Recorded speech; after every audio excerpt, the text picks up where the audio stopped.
I want to say good evening and welcome to Sacred Space. It is a beautiful thing to see your lovely faces here and to connect with you. This is community, and I invite you to take a moment and to look at the faces of the people that are here, to take a moment and read the names and get to know people here, because we are really intentionally building connection. And one of the interesting things that happens here is that we sometimes look at this space and feel as though we're apart from the screen. It kind of everybody's out there and we're back here. But I want to reframe that for you and to have you notice that you have been invited into each other's homes. Like you are invited, this is my dining room. You are invited into my dining room. You are invited, we are invited into each other's home. And quantum science is teaching us quite a bit about energetics in today's world. And one of the things that we know is that there is a base energetic that is us. And so I just want to invite you to remember that we are literally stepping into an energetic field together as we do this work.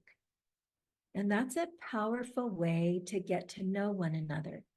It's a different way than if we were in the same room. And there are things we can do here and things we can't do here. Can't hug each other like we might be able to do if we were in the same place.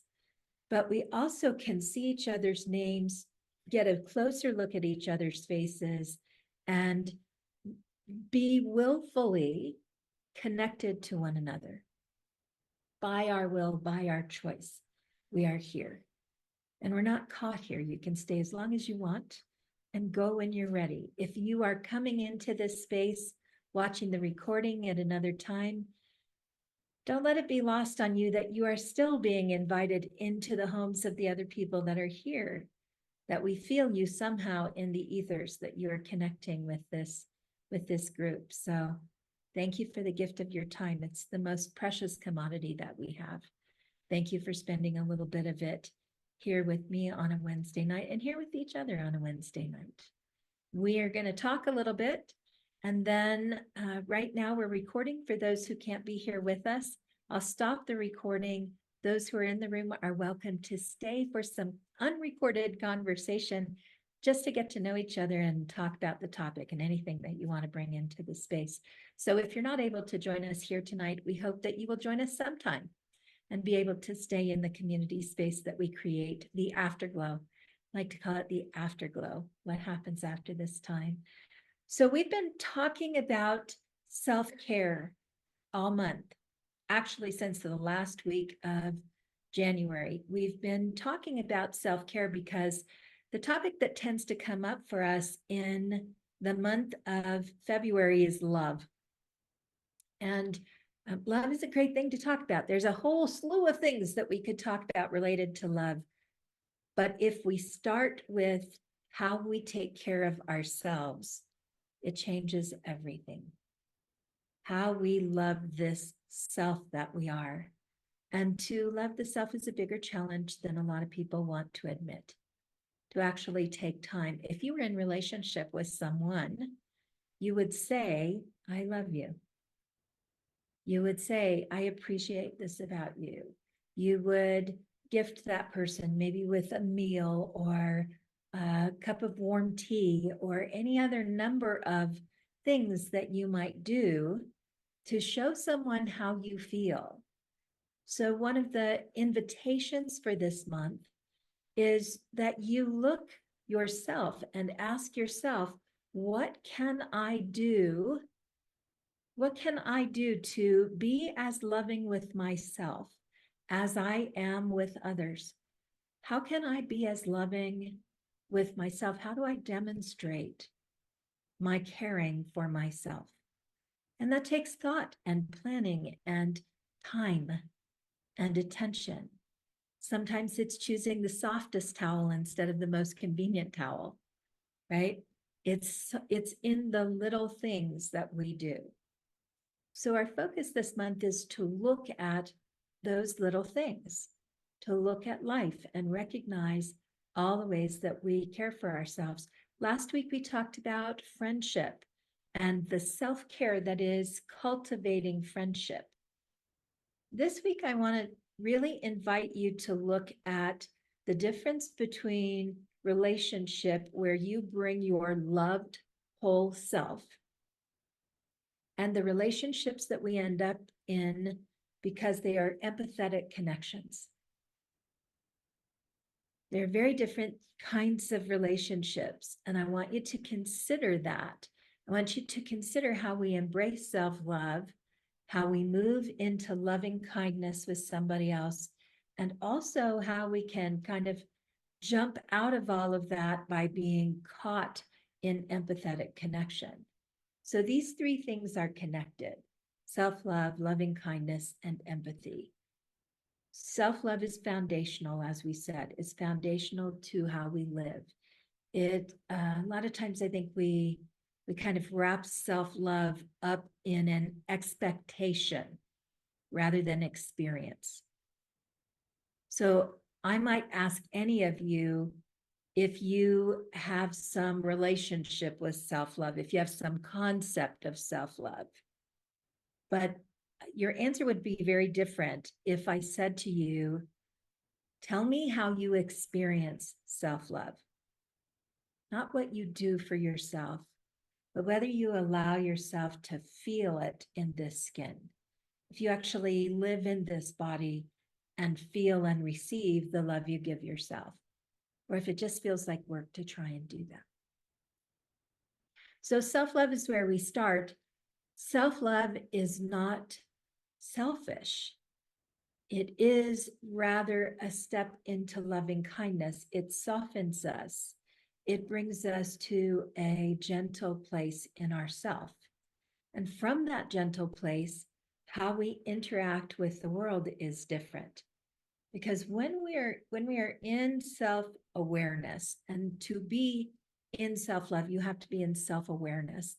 When we are in self-awareness, we also become more aware of the world around us. We notice the things that are going on with us, and we notice the stimuli all around us that's bringing stuff up. Could be bright lights, could be noise, could be somebody's great music next door. It could be any number of things, a fox in your front yard, whatever it is, we notice what causes us to have different sensations and feelings that we have for ourselves. So self-love leads us to self-awareness, allows us an opportunity to exercise loving kindness in the world. And that, when you have that fox or that crow or whatever it is that crosses your path, when you are well connected with yourself, you will slow down and notice what's there with you. You'll see it. Then you have the opportunity to exude appreciation, which puts out a real frequency in the world and changes things, doesn't it?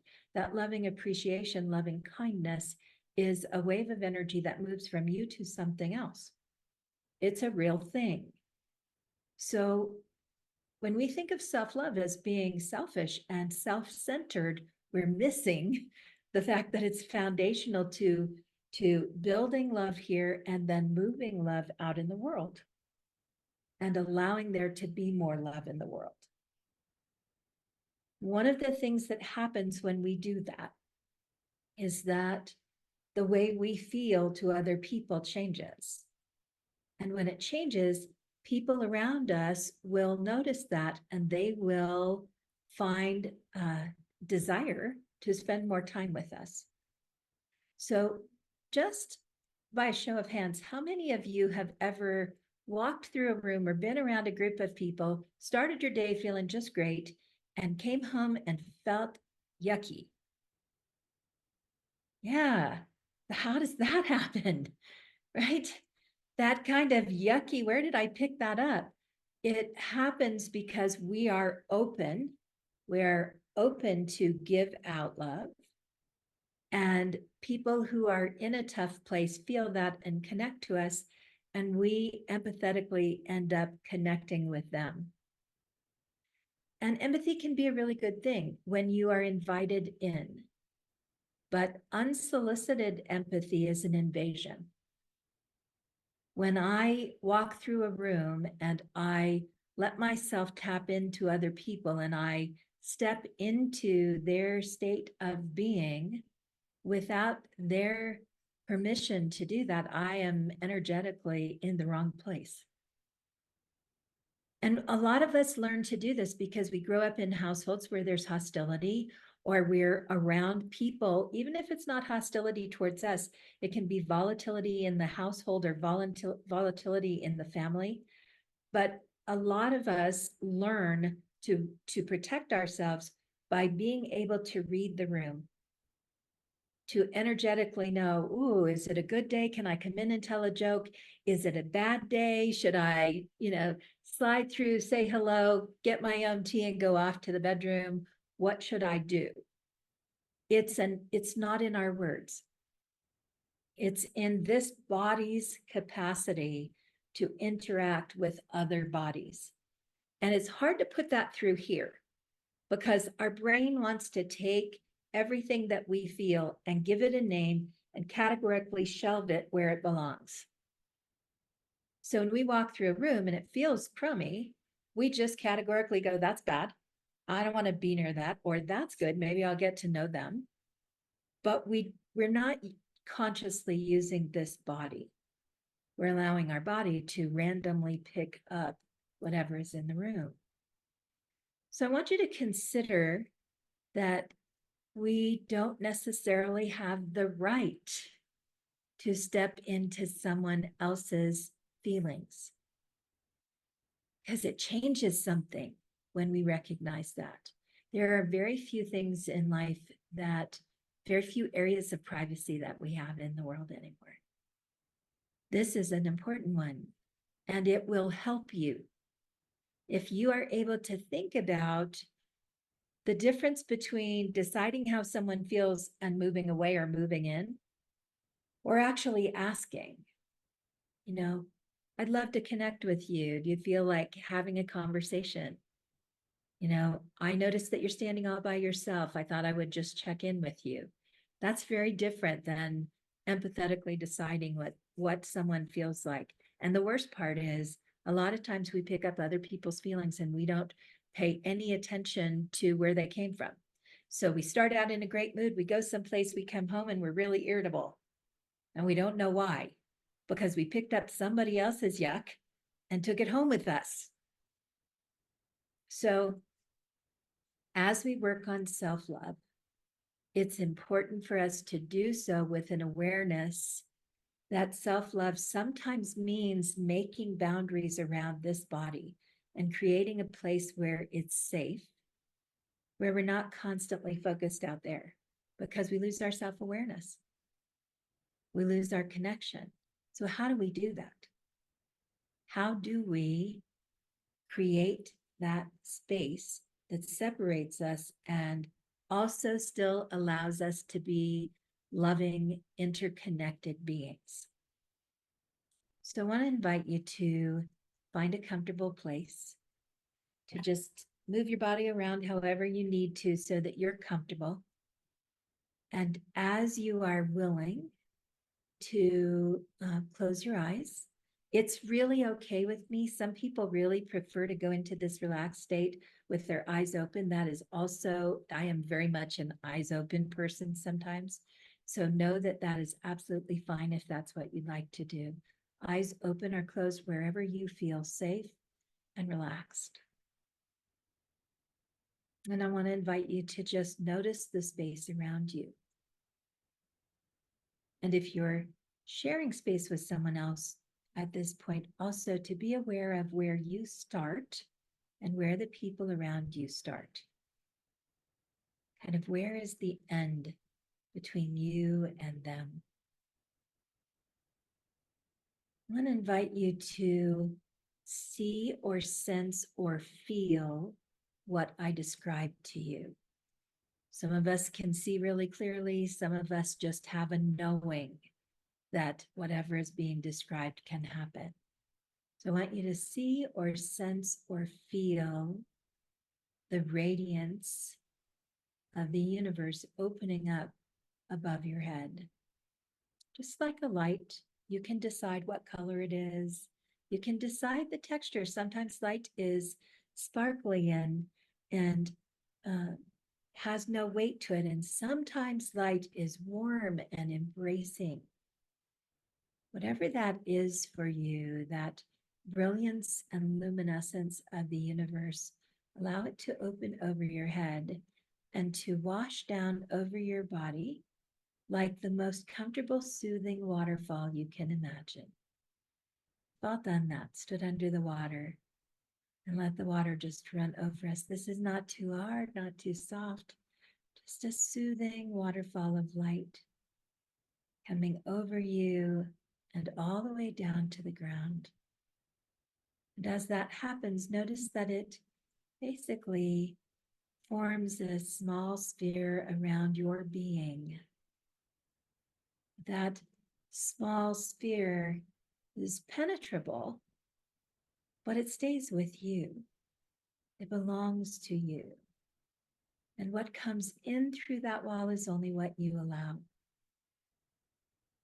That this light that surrounds you allows you to perceive life in all the ways that you want to, but keeps you from absorbing what belongs to someone else. Allows them to have their true emotions and you to have yours. Allows you to be together in the same space, to observe and interact. But inside that sphere, that beautiful bubble of light that is around you, the energy is calm and centered and connected at your belly button, at the center of your being, so that no matter how you move, it stays perfectly with you. And you can try, you can move a little bit to one side or another. You can just move and allow yourself to notice that that light stays with you, that it's there fully for you.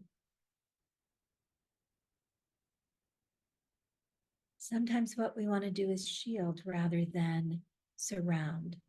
I'm inviting you to surround rather than shield. You don't have to protect yourself from light. You have to intentionally allow what can come in and what can't. This light, every time you work with it, will become more easy to put in place. This frequency is your frequency with the universe. You are at one with the holy when you hold this sphere of light around you. It is you and that which is sacred, that which is holy. However you name it, however you experience it, the energy of life itself is sacred and holy. But you are not alone in this. You are held and at one. So just notice how it feels. Notice how far away from your body or close to your body that sphere is comfortable for you. Notice if it extends down into the earth or just sits comfortably at the edge of your feet. Notice up above your head, how much space is there. See if you can, by your will, take a deep breath in and push it out a little bit, make it a little bit bigger.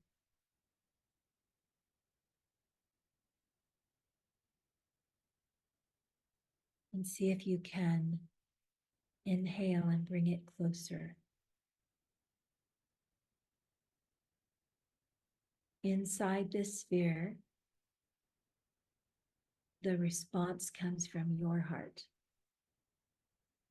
Whatever it is that you need, you can create. More space, less space, more height, more grounding, more thickness to the sphere itself.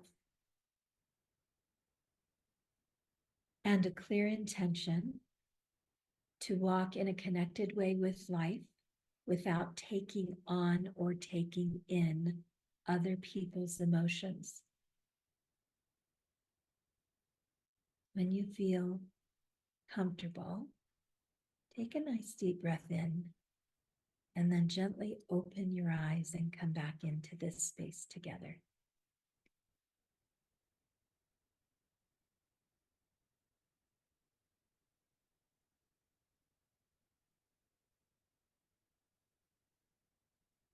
So this is an easy way to prepare to go into the grocery store, to prepare to go into a room full of people, to prepare to be even with family and friends, because sometimes family and friends are the first ones who can get right in there, aren't they? It's an easy exercise to simply allow that light to open above you, to drop down into a sphere around you, and to program it that when that happens, when I do that, when I create that space, I allow other people to keep their emotions, and I also keep mine to myself.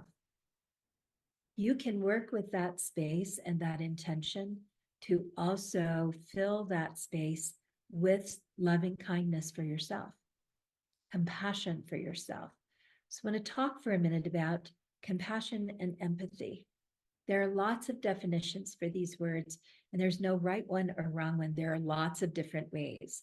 We work to teach our children to be empathetic. We work to teach our children compassion too. It's important to have conceptually to understand there are two different ways to use these words. And I say conceptually because we are so word bound in our humanity that we sometimes can't get away from the words to get into the feeling. So I'm using these words to give you a feeling. So I'm going to define empathy as the ability to feel what someone else is feeling. I'm going to define compassion as the ability to walk beside someone when they are having a feeling. So if I am in empathy and you are feeling bad, I'm probably going to stop paying attention to me and work real hard to figure out what I can do to make you feel better. Because whatever you're feeling, I'm feeling, and it doesn't feel good in my skin. So I want you to feel better so I can feel better. So who am I focusing on? Me, because I don't want to feel what you're feeling. So I got to fix you to fix me, which is kind of a slimy backdoor way to fix anything, isn't it? It doesn't, like, we don't want to be that person. What we want to do is be able to walk with someone compassionately, seeing where they are and not needing to fix them, but being present. One of the greatest gifts, and I'm sure many of you have experienced it at some point or another with a friend or a beloved, is to have someone really walk with you and not need to fix you, but just be present, really care and be present to what you're feeling and allow you to have your feelings and move through them. Trust that you have the spiritual, emotional, physical, and mental capacity to find what you need to find to resolve your own feelings. It gives you sovereignty. When you walk in compassion with someone else, you give them the gift of sovereignty, the ability to care for themselves. You allow them to practice their own self-care, and you practice self-care by not taking on what is theirs. So these things are connected. What I leave you with tonight is to remember that when we're in self-love, we are much more able to put loving kindness in the world. And also that when we put loving kindness in the world, we sometimes end up empathetically connected. When we're going out in a loving and kind way, it's important to be able to surround ourselves with our own light and to hold space for who we are and walk compassionately with the people that we encounter. Sweet to spend time with you. This half hour goes so fast. I'm always so surprised how fast it goes. If you are here in the room and you'd like to stay, I would love to spend a little time in conversation with you. If you are not here with us tonight and just watching, thanks for being with us. And if you are here and have other things that you need to do, I hope this has been a gift for your soul. And I'm again so grateful for your time. And I'll look forward to seeing you next week in Sacred Space.